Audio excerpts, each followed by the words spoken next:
What's going on, everyone? I'm just a typical, average American here today to react and learn about British words that Americans just don't understand.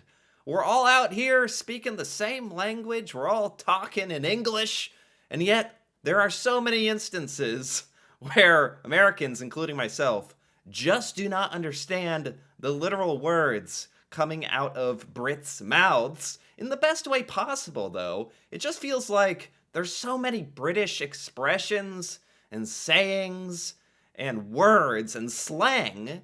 Like, I'm jealous. There's just a lot of different options to explain life, a lot of ways to call people an idiot, I've noticed as well, which, adds a little spice to life as well. So, I don't know. I'm kind of excited for this because I feel like there's gonna be some words here. Maybe I know, Americans do get exposed to some of the very common British slang. And then there's gonna be some words maybe I've heard and I don't know what they mean. And then probably a bunch of British words that I simply have not heard or have no idea what's going on. But for any of these, I think I'm gonna give my best guess of what I think the word means and then see how far off I am. So I'm excited, a little nervous, and let's take a look. Our first word is the word bird. This word may conjure up images of magnificent winged creatures flying through the sky, and yes, it does mean that in the UK. Bird. I actually forgot about this one. I think I've no bird just because of the Beatles. Like Paul McCartney explaining the song Blackbird is actually about a woman, and in movies and stuff, although I thought this was almost like a trope, like a cliche, not real.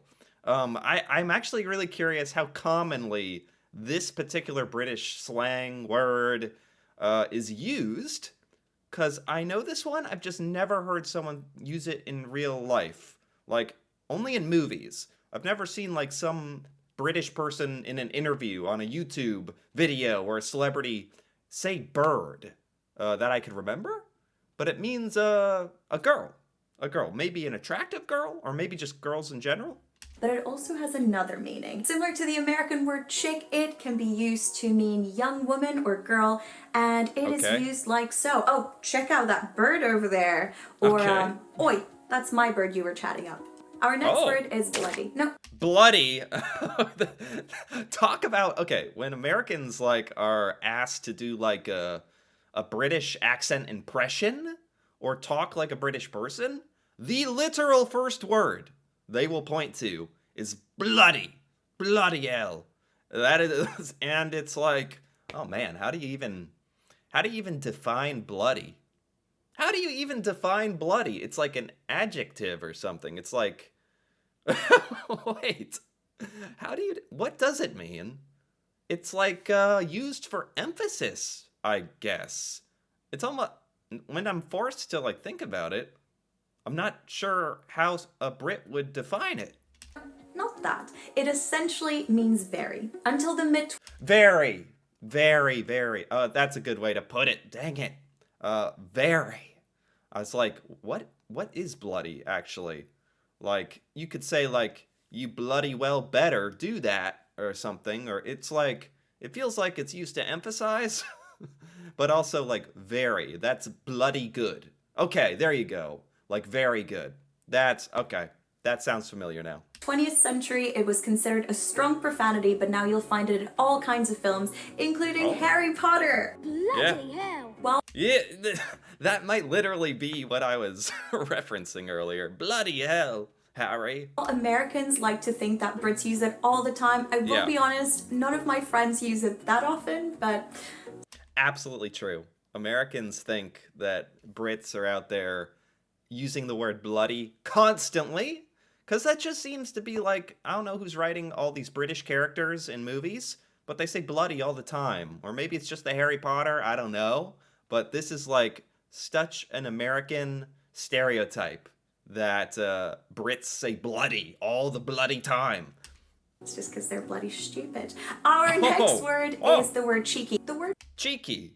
Cheeky. Cheeky. How do you define cheeky? Like mischievous? Mischievous? Kind of like getting in trouble, I think. Cheeky, like Americans might say the word cheeky and it wouldn't be totally crazy, but it's definitely not part of the common lexicon of American vocabulary. But if someone decided to use the word cheeky, like you're being very cheeky, I would think that's a little strange word choice, but I would understand what they mean. If an American said bloody, that's bloody stupid. That would be like, okay, you're doing a British impression now. What are we doing here? Whereas cheeky, an American might even say that once a year. Cheeky made some big waves on the internet when it hit different forums, especially as part of the phrase cheeky Nando's. Americans and loads of other foreigners were just completely baffled by the term. In fact, I might need some backup on this one. Cheeky Nando's? Yeah, what is that? I already am uncomfortable having said that. I would never say that. It means like quick, I guess, or casual, or just... Cheeky Nando's. I've heard that phrase before. I don't know what that means either. Quick? I thought cheeky meant like kind of mischievous or something. A quick casual Nando's. Or maybe even clever? Like that was a cheeky response. Very cheeky response, like a very clever kind of funny, like some combination of all that. Is that anywhere in the ballpark of correct? Maybe, yeah. Cheeky in general means like mischievous or... Yeah. Yes. Playful. Is that how you say Playful. that word? That's how I say that word. I don't know if it's how you should say that word. Playful. Playful is good. Okay. I think I was kind of spot on there. Have I been saying it wrong this whole time? What do you say? Mischievous? Mischievous, yeah. Mischievous. Mischievous. Next word is chips, and this one... Chips. Chips. We're not talking about, like, slang. Chips is French fries. Chips are French fries. That's what it is. This is a famous one in America. This is like one of the American fun facts about Britain. Oh, that we say to each other. Like, oh, do you know that in Britain they call French fries chips? Like, that's that's just what we say to each other all the time, for sure. Very simple, but slightly confusing. Essentially, Brits called French fries chips, and they call chips crisps. So you get a... Oh, right. Chips are crisps, and French fries are chips. Got it, I think. bag of salted crisps, but a plate of fish and chips. Huh. You know, I almost understand it. Like, I almost even would say it makes sense, because French fries kind of look like chips of potato. You know, if you took a hammer and your potato was really hard for some reason and you broke it apart, it'd be in a bunch of chips, like pieces. And bear with me here. I'm telling you, this is good stuff. And the crisps, we call them chips, but they could be crisps because they are crispy and crunchy. I actually sympathize. Like, I actually think those are good names to describe those items, actually. That's it. Next up, we've got do. Now, the verb is... Do? Do? Do? I can't think of even... I'm going to actually need her to explain what the context is here, because nothing comes to mind with the word do. And chips. That's it. Next up, we've got do. Now, the verb is used in exactly the same way that anyone would use it, but Brits also use the word do as a noun, and it just means an event. You can go to a work do, a birthday do, or a hen do, or a stag do, and those... What? What? What? How have I...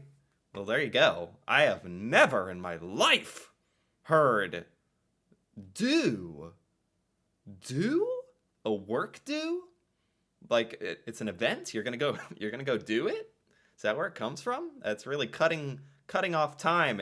You don't need to say, oh, I'm going to a work event. I'm going to a work do. How did that even come to be, actually? I've never heard this one. You can go to a work do, a birthday do, or a hen do, or a stag do, and those tend to be pretty rowdy. And most of them happen in Prague, and the city suffers for it. But that's a topic for another time. Moving on to our next word. I've never heard that. I'm surprised that there's actually something I've literally never heard in my life. Do. Birthday do? Work do? Okay. Which is dim. Dim. Dim. Another one that nothing comes to mind. Dim? Wait. So obviously this is like a word. Like in America, it would mean like if the lights were dim, they'd be turned down. So the only other way I can possibly think of is if it means not too bright, as in not very smart. Like someone is dim-witted. If someone is dim, could it mean that they're unintelligent? That's not really how we would ever say it in America. You might, if you're trying to be cheeky, say dim-witted, but never just dim. If someone said dim, it'd be like, oh, can you dim the lights down? Now sure, yes, a British person might describe a light bulb as dim, meaning it doesn't shine very bright. But they might also say the same of a person whose intellect doesn't shine that brightly either. So if someone describes you as dim, don't thank them. Okay, I wasn't very dim right there, you might say. Compliment. Next up, we've got the word dishy. Dishy? Dishy? I almost want to, like, say the word, like, is this, like, dodgy? Dishy? Like, suspicious? Like, kind of, like, not reliable or flip-floppy? Dishy? If it's not, like, in that ballpark, if I'm totally off, I have literally no idea what dishy means. I've heard of dodgy. I don't know why this reminds me of that. They kind of are almost similar. I don't know why I actually really don't like this word, but I do like what it means, which is sexy or attractive person. And for an example, it's just randomly anyone. I hope you're ready for this next. Dishy? Attractive? Sexy? Dare I say? Dishy. I haven't heard that one. Okay. A couple here now that I've just like, I feel like I've at least heard several of these in my lifetime. But some of these I've just never do and dishy. Okay. This is good stuff though. I actually prefer it that way. It's far more interesting for me. Next one, because I've come up with 3 different definitions for it, and that might not even be all of them. And the word is fancy. Fancy? Well, this is a word. Yeah, like just a normal word. Fancy. Something can be fancy, as in extravagant or elegant or expensive. Fancy.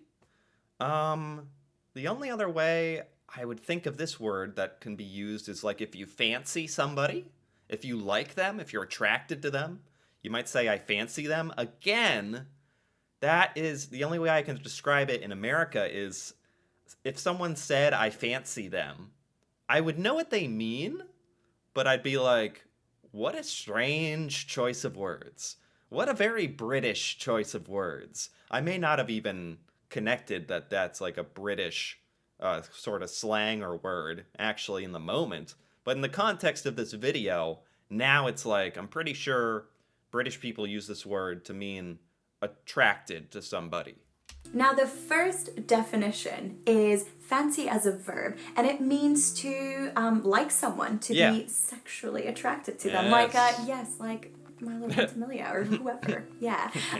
The next definition is to fancy doing something, meaning to want to do it. For example... Oh, okay. You can fancy somebody. It's kind of similar, though, or you can fancy doing something. Like you want to do it. Okay. Do you fancy going on a date with me? Right. Ventimiglia, or again, whoever. And number 3 is fancy dress. Now, when I say fancy dress, you might think of something like this, a fancy dress. But that would be completely stupid and incorrect, because fancy dress obviously just means this. What? I don't get it. Wait. So fancy means Halloween costume or like silly in this context? Fancy dress means to go in a costume, and it has led to some awkward moments for me when I first moved here, but I'm better now. What? Wow. That would totally fool any American who was told to like come in a fancy costume, come in a fancy outfit. In America, that 100% of the time means come in a really nice outfit. Very nice. But it can mean a costume. Just like, I mean, the only thing I can think of is a Halloween costume if you enjoy dressing up as Mustard or something. So that's good to know, like she said, because fancy versus fancy are literally opposites between something super nice and a silly costume. So that's an important one. I had no idea. Next up, we've got fit, the adjective. Now, Fit. Fit. You can fit in something, like you can fit in some clothing. And fit, I've heard this this very modern sort of word, or maybe not. Maybe I'm just out of touch and I've been hearing it more recently in America, maybe online.